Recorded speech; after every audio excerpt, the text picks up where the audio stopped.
Hi, everyone. Hello. So just information for best experience, or if you cannot hear us because of the noise around, all of you have headphones. So please feel free to use them if you cannot hear us well. So yeah, let's start. My name is Pedro Ramos. I'm the head of e-commerce for Havas Media. Havas Market is the e-commerce department. And I'm here with Kaustav from Inviqa. Thanks, Pedro. So hey, everybody. I'm Kaustav Bhattacharya. I'm the Chief Technology Officer at Inviqa. We're part of the Havas Group, and I work very closely here with Pedro. Yeah, so today we are here to speak with you about generative AI. Obviously, it's a hot topic. And what is doing on the retail industry, or what is the revolution that is happening on the retail industry.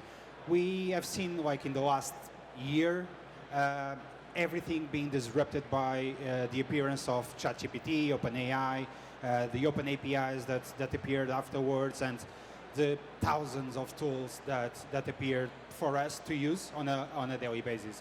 And the reality is that we now, 1 year after, we are starting seeing that stability in the environment and in the tools that we use.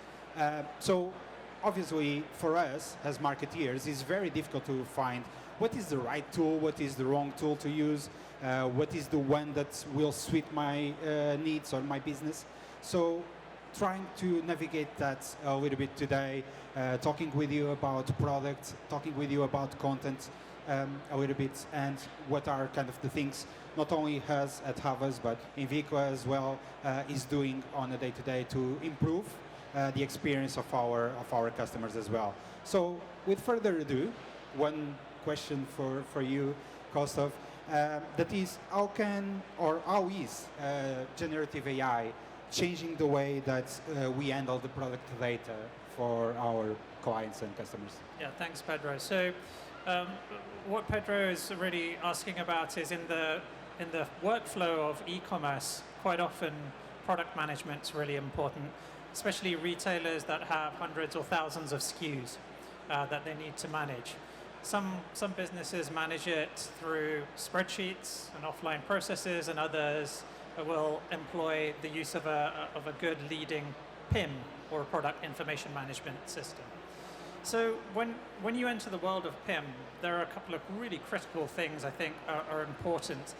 And one of them is making sure the information that you're putting into your PIM is absolutely clean, cleansed, and in the right format, containing the right information for your product set. And that's where we're starting to see generative AI make some real serious inroads. So some of the leading vendors in the PIM space are starting to introduce some really exciting and enabling Gen AI-based technologies. So for example, one of the most challenging aspects of product information management is cleansing the data, making sure the data is complete, it's rich, it has all of the different facets of your data included, from the size to the weight to the price and many, many other metrics that you might want to include about your product set. And using generative AI, we're able to very quickly analyze a vast amount of information. So you might have thousands, tens of thousands, or even millions of lines of product information. And deploying generative AI to clean that data, to highlight missing aspects in your data in order to make it feature complete, is an area that Gen AI is really starting to make some tangible improvements and provide some real return on investment and benefits to some of the clients that we work with. Yeah, I can say, because obviously you guys are on the technology side, on the back, and my team that is on the front, like working on the media side. We've seen that those types of improvements coming in also in efficiency, like in speed, when we in the past were like spending hours and hours, even days, working on product feeds and trying to make sense of them, to build the campaigns and all of that. Nowadays is very, very fast to do it. And we had a clear example of a client where we kind of streamlined 35,000 products in a couple of hours using Gen AI. So yeah, absolutely. A really good example is a lot of products have associated images. So you might have pack shots for your products. And typically, a lot of those images need to be described, right? So you might have an image of a piece of clothing or a piece of machinery, and you need to be able to describe that product, embed that description in the PIM, add the metadata, and so on. And typically, that's quite a manual, hands-on process. You could also say that it's quite a menial, repetitive process as well, quite prone to human error. So I think some of those kind of processes are now being automated in the most positive way. So using image recognition to automate the process of product description creation and metadata creation and embedding that data into your PIM platform. And then the human in the loop comes in and double checks that all of that information has been converted, translated in the right and proper way, meets the quality bar, the standards, the tone of voice of the brand, and so on. And actually, the last point I'll say is that tone of voice is a really important area. And we're seeing generative AI solutions, some of the vendors are here today, where you can actually train the Gen AI on your brand's tone of voice, which is really critical, so that when those product descriptions and that metadata is created, it really represents that brand tone of voice. Yeah. Before jumping into the user research, you touched on content creation, and you mentioned tone of voice, you mentioned the pack shots and all of that. What kind of real-world examples can we take to these guys in the audience for them to go ahead and implement and stay ahead of their competition as well? Yeah, so content, the whole area of content management is fascinating. I think practically every single major vendor in the content management or CMS space today has already integrated some form of generative AI into their products. So a really good example is a client recently came to Inviqa asking about the application of Gen AI in content management. And a really typical scenario that most content creators are faced with occasionally is your boss has asked you to draft a piece of copy, an article of some sort, and set you a 1 p.m. deadline. You've just landed in the office, it's 9 o'clock in the morning, and you've got writer's block. You know generally what the boss has asked you to write, but it's just not coming. You know, the thoughts are not flowing, the creative juices haven't kicked in yet, maybe you've not had your coffee yet in the morning. So with Gen AI, that capability is now built into pretty much every CMS platform out there. So imagine you're that copywriter.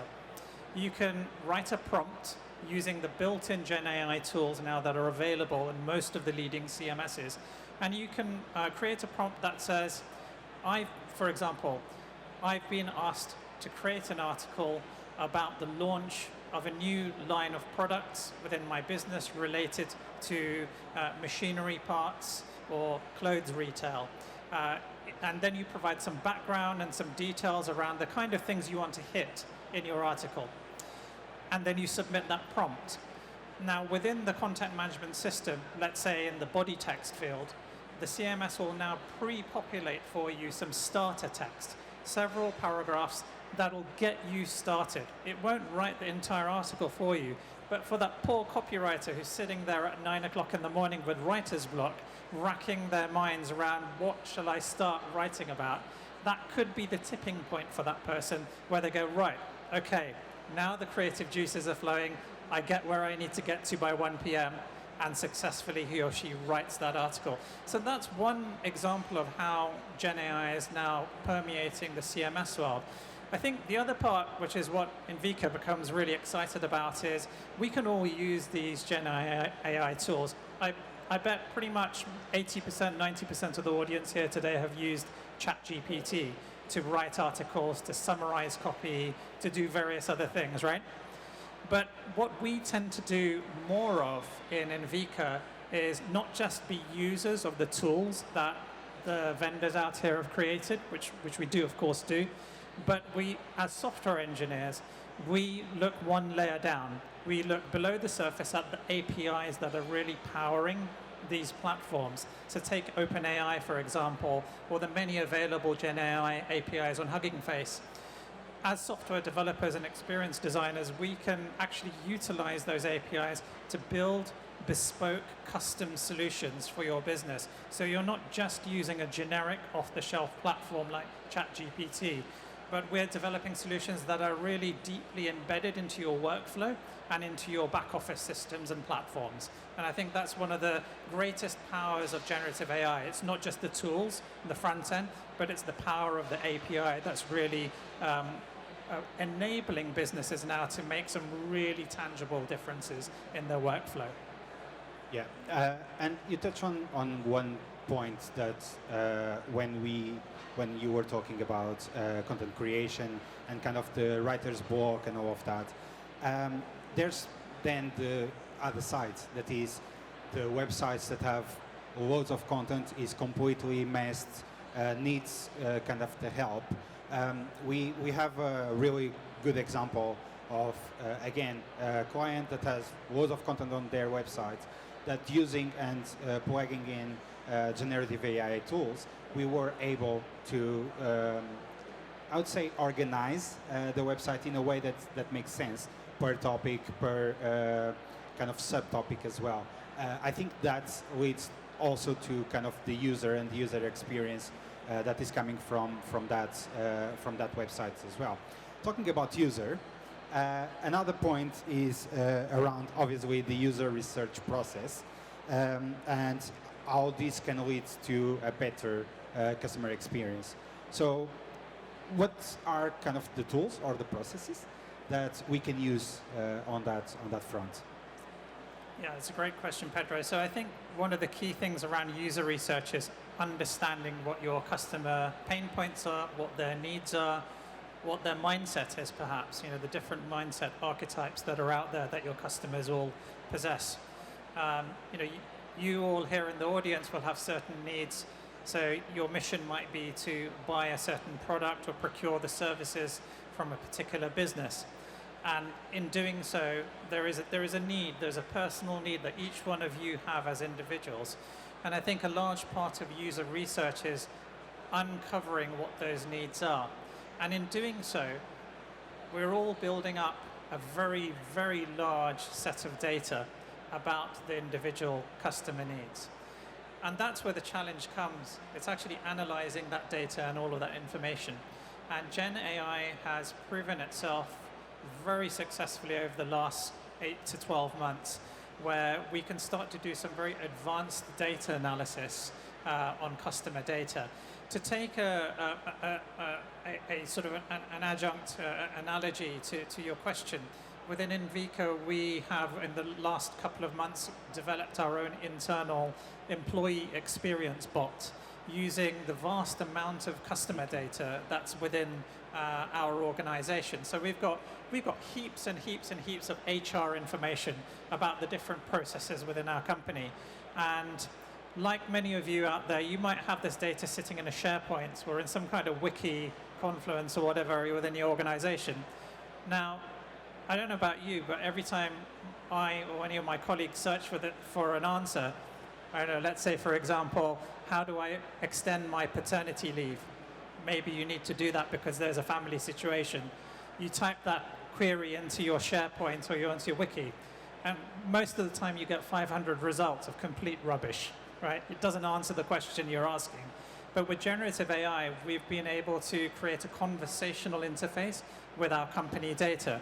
And similarly, to your point about customer research, user research, all of that data that we're collating through recording videos, doing subject matter interviews, all of that can now be analyzed in a conversational manner through generative AI interfaces. And the beauty there is that you don't necessarily have to use an off-the-shelf product and pay a license for that. If you have the capability in-house, or if you have the right agency partnerships, you can employ those relationships to build bespoke solutions for your business. So it's tailored really deeply into your business processes. Yeah, that's completely true. And I experienced, like in a demo, Wiki from Inviqa, and definitely is extremely useful. And I talk by myself in other companies, and in the past, searching for information is always a pain. I saw recently as well with you guys a test on user sentiment, and because we are talking about user research and kind of how we can enhance the customer engagement and all of that, that's user sentiment nowadays is way important for us. So because we can analyze not only how they go to a store or interact with us on our website, on our customer service, etc. How are you guys working on that user sentiment analysis? Yeah, so I think sentiment analysis there's been a seismic shift in sentiment analysis now with generative AI capabilities. Before, there were typically sort of text analysis sentiment tools out there where it would be trained on what's positive, what's negative, and be able to create you a heat map analysis of customer surveys, of customer service phone logs, and many other things. Now with Gen AI, we are able to do a whole degree of more sophisticated analysis. So we can apply the same principles on voice analysis. So there might be customer service voice logs. So typically, you know, when you phone up a company and you ask a question, you've got a problem with a product or service, you get that message saying this call may be recorded for training purposes. We can now start to apply sentiment analysis on voice and get a really nuanced level of analysis from generative AI. I think so the flip side to that is something that OpenAI has recently announced publicly, their partnership with Spotify, which is amazing. They are now, OpenAI are taking the full back catalogue of Spotify's podcasts, and they're applying generative AI to autonomously translate those podcasts from their original language into multiple target translated languages. Now, that in itself isn't particularly amazing. What is amazing is that the Gen AI is able to preserve the nuance, the particular cultural inflections and the tones of the original podcast, the original language, and preserve those in the translations that they make from English to German, from Italian to Portuguese, or so on. And if it wasn't for generative AI, that kind of level of sophistication and nuance just simply wouldn't have been possible. Yeah, I obviously heard about it, and being Portuguese speaker, native Portuguese speaker, is always interesting. I tested it yesterday with one of the podcasts that I hear regularly. And yes, the emotion on the voice of the speaker keeps being there. That is obviously extremely powerful for someone to hear the podcast and keep like having that emotion and not the robotic voice that we had in the past. Talking about emotion, so just for everyone's sake, Kaustav and I are part of a WhatsApp group with brilliant minds working at Havas on everything that is generative AI. And this morning, one of the discussions was around audio and emotion in audio. Do you think that emotion, it will be valuable as well when it comes to the steps of the research, the customer engagement, kind of keeping that emotion in the voice, even if it's, I don't know, a customer service call or something like that? Yeah, completely. I'm totally with you on that one. I think, you know, we can all relate to that emotionless voice that Alexa or Google, smart assistant has, or even Siri, right? It really lacks that human emotion when it's responding to you. Wouldn't it be amazing if you as a person, as an emotional being, perhaps you're slightly frustrated or you're angry, and you're talking to your digital assistant with a slightly tense tone of voice, if only that digital assistant could respond to you with the most appropriate emotional response, the emotional verbal response, to help calm your nerves or convert that mood into a positive mood. So I think that kind of emotional nuance is now possible. So one of the platforms that we've been working with recently is a synthetic media video production platform called HeyGen. And they're very similar to other platforms out there. There's another one called Synthesia as well. And with both the platforms, they are now starting to release audio and voice generation capabilities. So not only can you create a synthetic likeness of yourself by recording about 3 to 5 minutes of video straight to the camera, it'll also synthetically replicate your own voice. And it'll replicate it with a level of nuance and emotion that you are referring to. And I think that's so critical, because if we were to interact with our machines today and into the future in the most human-like way, that emotional nuance is so important. Yeah, definitely. And talking about that and the importance of the emotional nuance, and going back a little bit on the retail side, one of our partners as well that is somewhere in the venue today is trying and is doing amazing work on improving the customer service speech as well. So if out of hours a customer service agent is not available, then there is like a robotic version, an AI version, but that's keeping that emotion in the voice and in the way that interacts with the customer that is asking a question or a suggestion in the website and all of that. So I think that will be impactful as well. Obviously, there are nuances and things that we need to have in consideration when that happens. But having that experience of speaking with a face, but having a voice behind it that is kind of working with you to find the right products for you to buy or to combine products as well. Important. I think the whole customer service chatbot area is also going through a seismic shift. We've all experienced these chatbots, I'm sure, right? You go onto a .com, a little pop-up in the corner says, hey, can I help you? And then you go into that mostly partially effective, but quite often quite ineffective decision tree process, right? It's going through an if this then that decision tree, and sometimes you get the answer you're looking for, but quite often it's pretty frustrating, right? So now for those of us who've experienced ChatGPT or similar Gen AI large language models, we're starting to see most of the major chatbot vendors now introduce Gen AI into the workflow.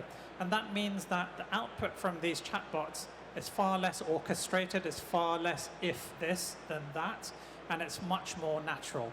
So when you ask a question around, for example, I'm looking for a shoe, but I can't find the size or the style that I'm looking for, you can now start to get a much more richer interaction and conversation with the brands.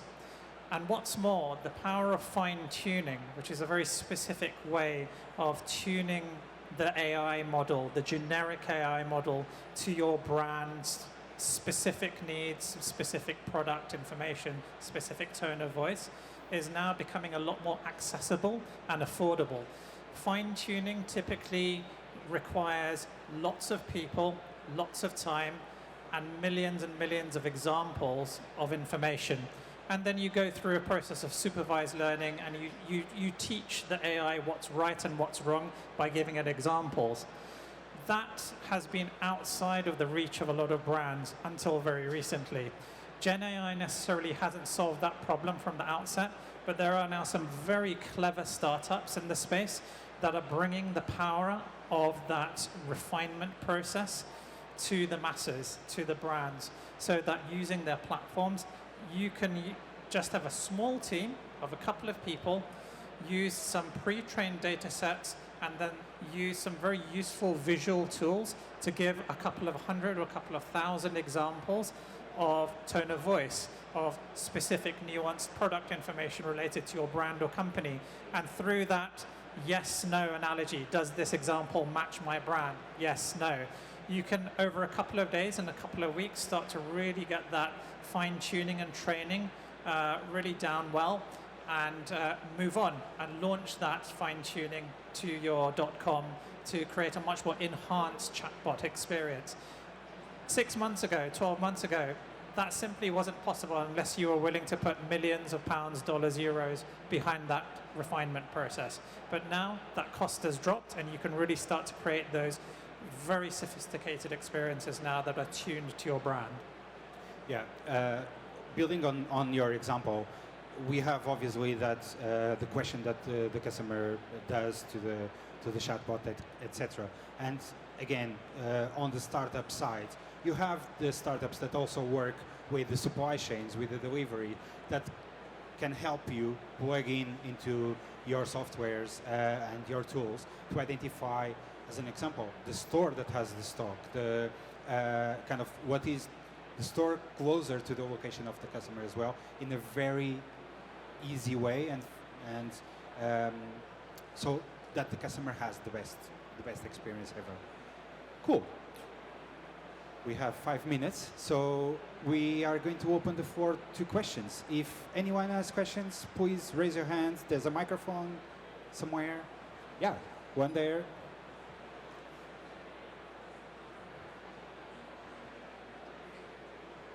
Hello. Thanks for this. Do you think that a chat, I'm sort of specifically referring to your customer services that you were just mentioning, do you think we'd ever buy from a customer service bot? My question, I think, is certainly within the banking sector, if we look at that telephony is a sales channel. Pedro calls me, calls in, and I look at Pedro and I'm prompted because he earns so much money that actually he could be increasing his mortgage or getting a buy-to-let or taking a general investment account. And I built that relationship and I tried to then sell him. Do you think we'd ever buy from an AI bot or something that's talking? Thank you for the question. I think the whole process of buying via chatbot is already happening. I think there's different levels of buying going on. There is typically advisory going on at the moment. So you ask a question about a product line or about what a company is offering. The Gen AI-based bots are now able to go into a Q&A session with you to solicit more detail from you, whereas before they would just take your input literally and then just travel through that decision tree. Now it can go through that back and forth Q&A session with you. And on the basis of much more of a qualitative conversation, because it is now becoming a conversation, you can then be presented with a menu, a carousel of potential products that you might be interested in. And whether you then verbally or through facial recognition complete that transaction, I think it depends on which country you live in. We're already, for the last 5 years in China, for example, we've already seen facial recognition transaction not just being available, but now being part of the mainstream. So if you go to any of the big metropolises in China, Shanghai, Beijing, etc., you can walk into a mall and you can pick up products, and using facial recognition and a smile, you can literally check out, pay, and walk out. There's equivalents of that online as well in countries like China and beyond. And I think it really depends on the cultural norm as well within your market, whether you'd be open and willing to partake in that kind of Gen AI-based interaction and purchase journey. Yeah, just to build on that, we've actually have a test going on with Gen AI with products like not banking area, not yet. I think it's still too close. It's like a walled garden yet for this. But where you go through this decision tree, and there's a point where the conversation needs to happen with a human. Okay, so the important part is also kind of identify that in the technology that is deployed to reach that point where the call needs to go to a human. What that means is that a customer service agent, instead of spending 1 hour trying to convince a customer to buy something, or to spend that time in, oh, is this the right product? Is that the right product? These are the terms and conditions now. That is like, does not spend that time. It spends that time in something that is meaningful, that is closing the deal. And all the rest is on kind of AI bots happening. And I think dealing with things like customer frustration. So there's already a lot of solutions out there where they can track your mouse movement, your page scrolling, your rage clicking, and so on, and they can surface a chatbot experience at that particular time in your journey to deal with the customer frustration that might be going on. And I think there's multiple levels. That's one example of where you can capture the customer at a particular point in their journey and then funnel them to the ultimate outcome that you're aiming for. Hi there. Hello, Sorry. can you hear me? It is on. Oh, there we go. Okay. So you said you use Gen AI to analyze massive data sets and provide insights. How have you overcome the hallucination problem? That's a great question. So I think the key thing with anything Gen AI related at the moment is don't take the output literally. And to the point around hallucination, we see that all the time. And one of the ways that you can start to address it is through this process of fine-tuning. Hallucination primarily happens because all of the Gen AI solutions are trained on data.